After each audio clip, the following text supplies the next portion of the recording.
Hello, ladies and gentlemen. Welcome to the Learning, Unlearning event happening on October 10th and 11th, 2020. Thank you so much for signing up. It really gives us a lot of pleasure to be bringing this event to you. Kumuda and I have spent many hours and nights talking about it, thinking about it in a way as how do we bring this together cohesively, meaningfully, purposefully, and in a way that we can actually interact. So as a prep, before you come to the event, we'd like you to watch these 3 videos that we're going to be sending you so that it helps you prepare mentally so you can come with the right state of mind to receive the topics and context that we're going to be talking about.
Welcome, Umesh Anna.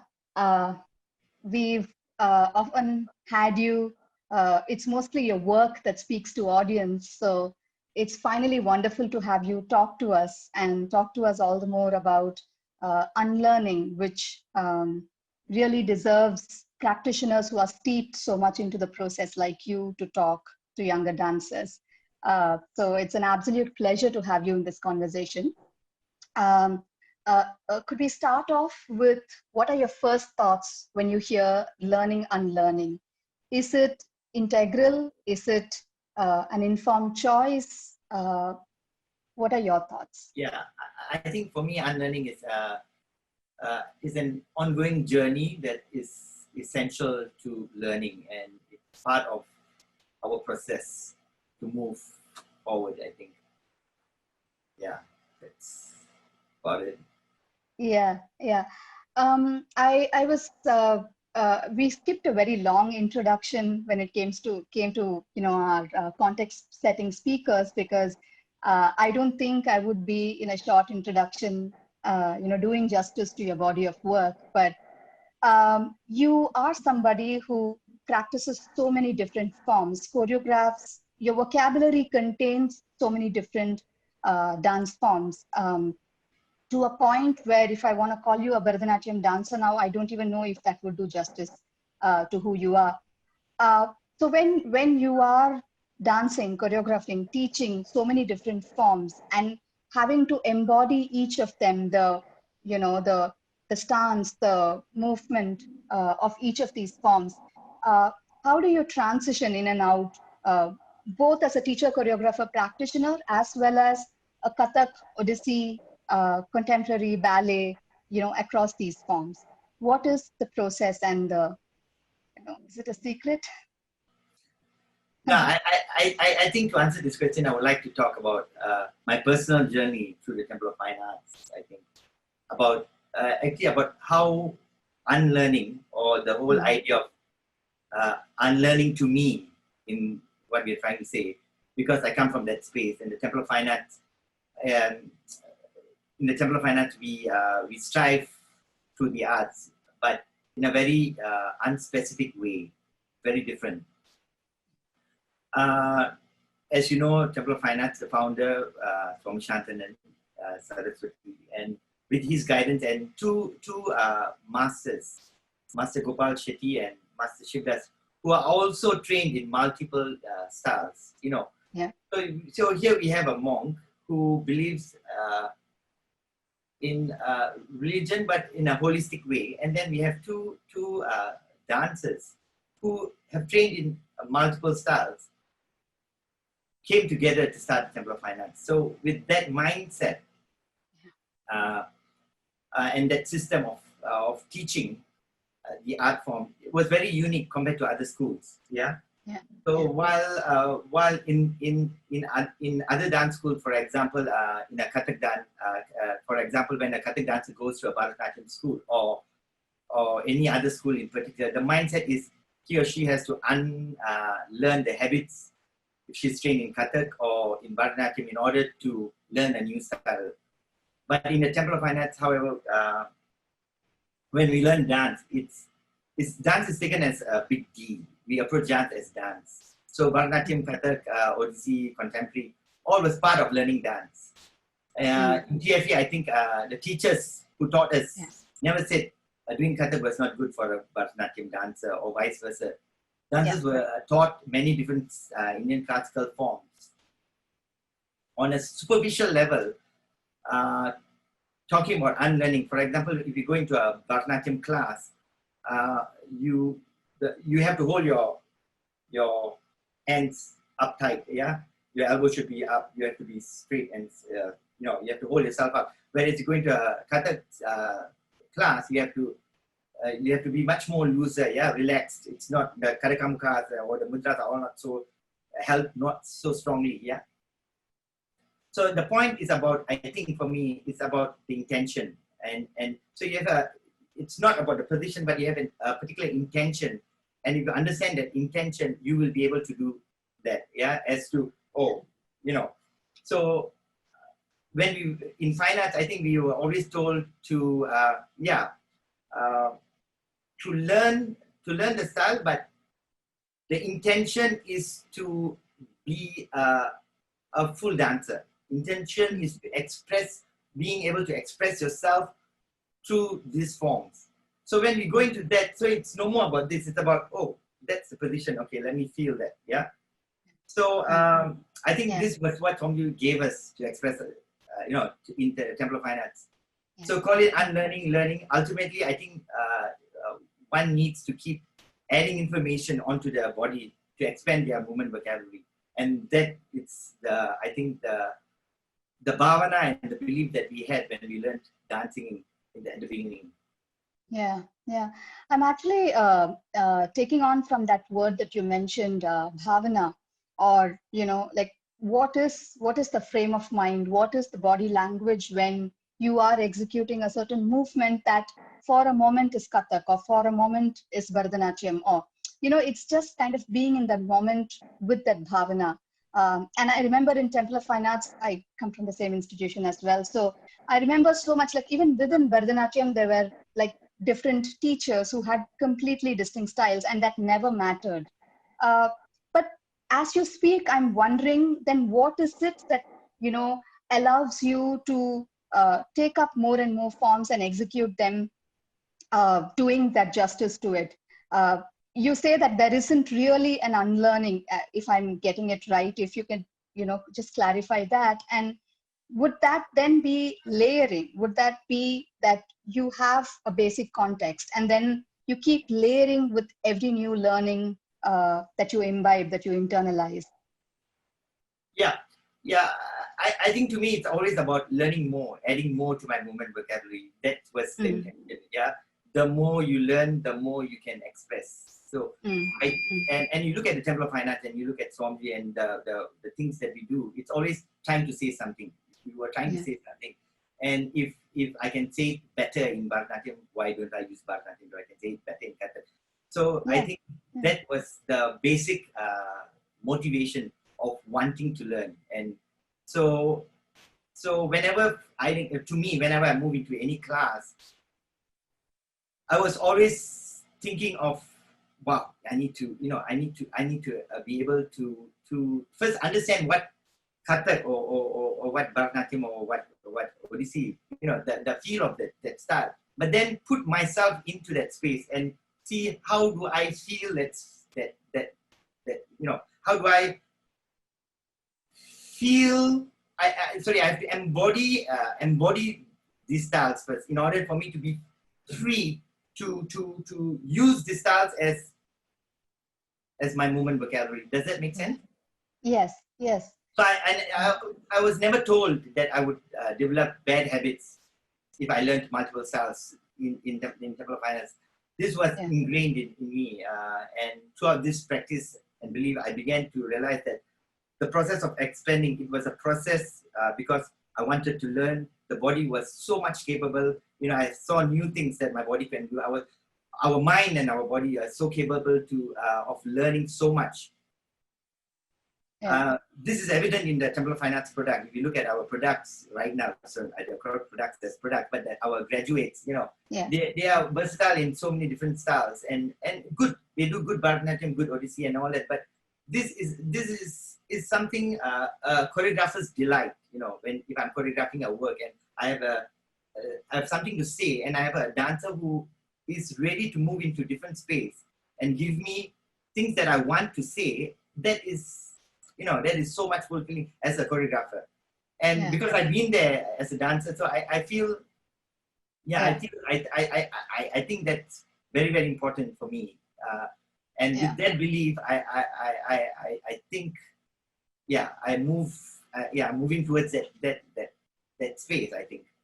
Yeah, I think that also really talks about how enriched your vocabulary is. I think that the different layers of knowledge that you have also kind of enriches the way you choreograph, enriches the product that you, a production that you create, which takes me to the next part of our conversation, which is when we translate this into practice and pedagogy, when we actually look at you choreographing with 4 other bodies or practicing it yourself. I'm just like recalling some of your productions, Alaripu, some recall as examples. What really was the trajectory that you went through as a practitioner, as a choreographer, in terms of, should I use this vocabulary here? Should I use this here? How did that work? If you would like to talk about even one of your productions, I think that will be extremely valuable to the listeners. Yeah. Okay. I think from the initial stage on one starts approaching being in the Temple of Finance, nothing becomes unlearning. Everything becomes learning. So there's no wrong, but always seeking and seeking more. If you take dance out of the context, for example,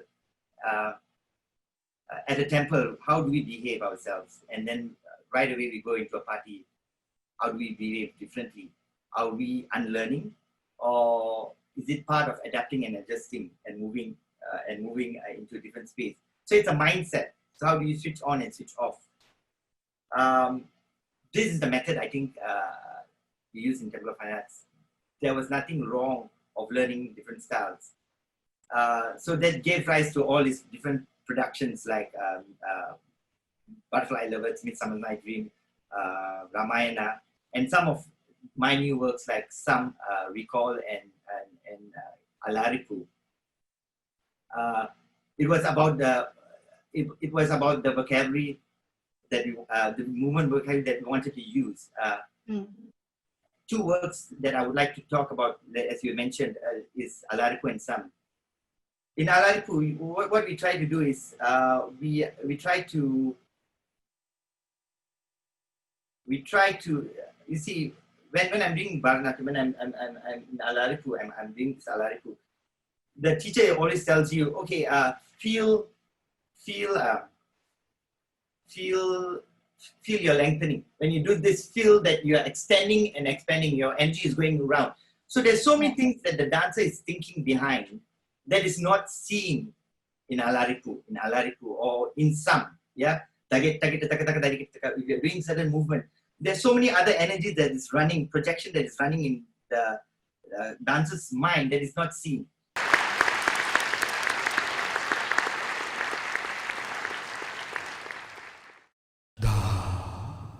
de da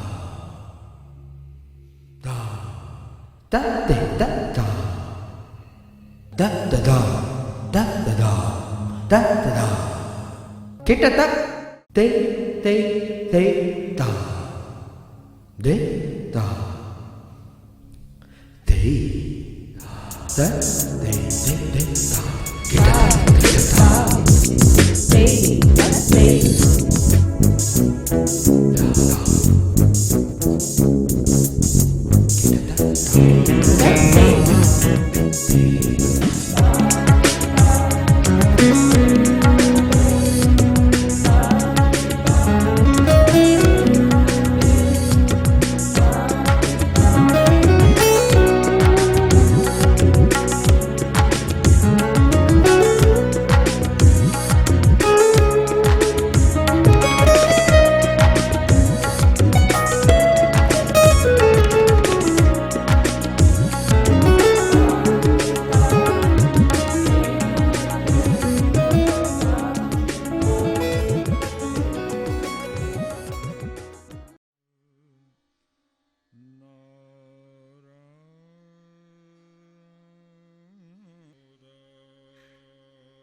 Focus, concentrate, warm up first. Hasta. Gestures. My gestures. My gestures. My gestures. I need to perfect my gestures. I need to perfect.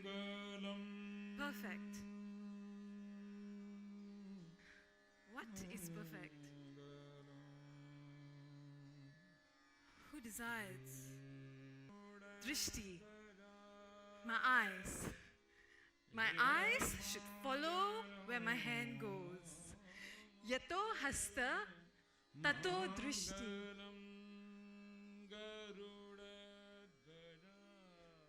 My eyes knows where my hand is. It is constantly aware. Eye. Mine or the audience? The eye is the window of the soul. But then again, whose soul? Parampara. Tradition. Repetition. Follow. Do as told. Again and again, then again, again. Do not question whose gestures. First, second, fifth, fourth, second, fourth, fifth. Technique. Tondo exercise. Devant, à la seconde, derrière. Sachez par vous. Square your pelvis. Is your pelvis square? Point. Brahmari. Pirouette. Brahmari. Center. Where? Pelvis. Heart. Mind.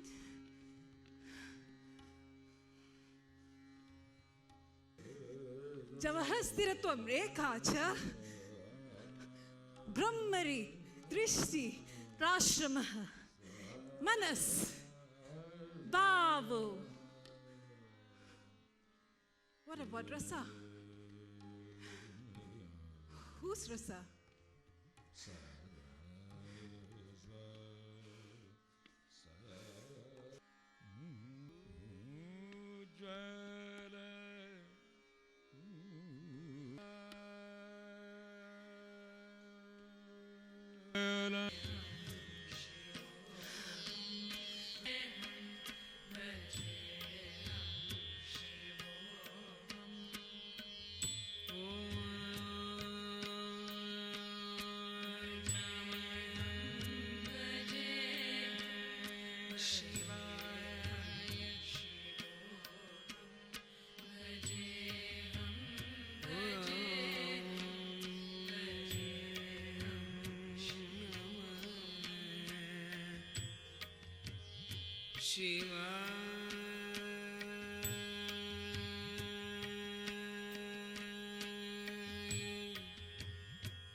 I am not. I am not. I am not. I am not the mind, the intellect, or some form. I am not the mind, the intellect, the thought, the ego, or being. I have no likes or dislikes. I have no greed or delusion. I have no pleasure or sorrow. I have no need for any mantras. I have no need for pilgrimage. I have no need for any sacred scriptures, nor do I perform any sacrifice or rituals. I am not the meal. The performer, or the one who consumes, the audience. I am not the choreographer, the choreography, the piece, the applause. Yeto hasta tato drishti. I am not the meal, the consumer, or what is consumed. So what I did was in Alaripu and in some is I tried to see how can I express that part of the things that are running in my mind through a contemporary, through contemporary movements, classical ballet or contemporary dance. So so that was the intention for me to start working on Alaripu. Both works move between Indian culture and Western culture. Correct. Yeah. These classical items contain no thematical content. It relies on the tension between the body and the technique. Yeah. So Alaripu and some retains its tension. So you take if Bharatanatyam is always down, ballet is always going up. But I like the tension. I like that incongruity of the dancers struggling, to move into this both space. It's very exciting to see that. So I think so. I wanted to show that. So for example, you will take if executing a balletic movement, for example, one of my dancers you will still see that grounded movement coming through the Bharatanatyam feel. You see, even though we are telling them to jump, but the training of the Bharatanatyam is still in there. We are still using the Bharatanatyam lens, but we are still doing ballet. Even though we are trained in ballet, but you can see that element coming in that style. Likewise, when you do Bharatanatyam, that grounded movement, but when you see someone who's trained in ballet, that lift of the Bharatanatyam is there, but that is beautiful. Yeah. So I think knowing all this, I think it's very exciting, I think, for me as a choreographer and a dancer, to be able to see this and express myself through this. Yeah. I think this is a really interesting perspective to take home. I can vouch for this coming from the same institution as well. I think just the way the institution grooms sometimes cultivates, an open-mindedness to forms, to an open-mindedness to explore, and that's completely visible in the kind of work that you do. Thank you so much, Umeshna. It is such a pleasure to talk to you, and I'm sure what you've shared will be really valuable, and it will be a delight to hear you speak in the first place. But it's so valuable, the things that you said. So thank you so much. And we look forward to having you at the event as well. Thank you so much. Thank you.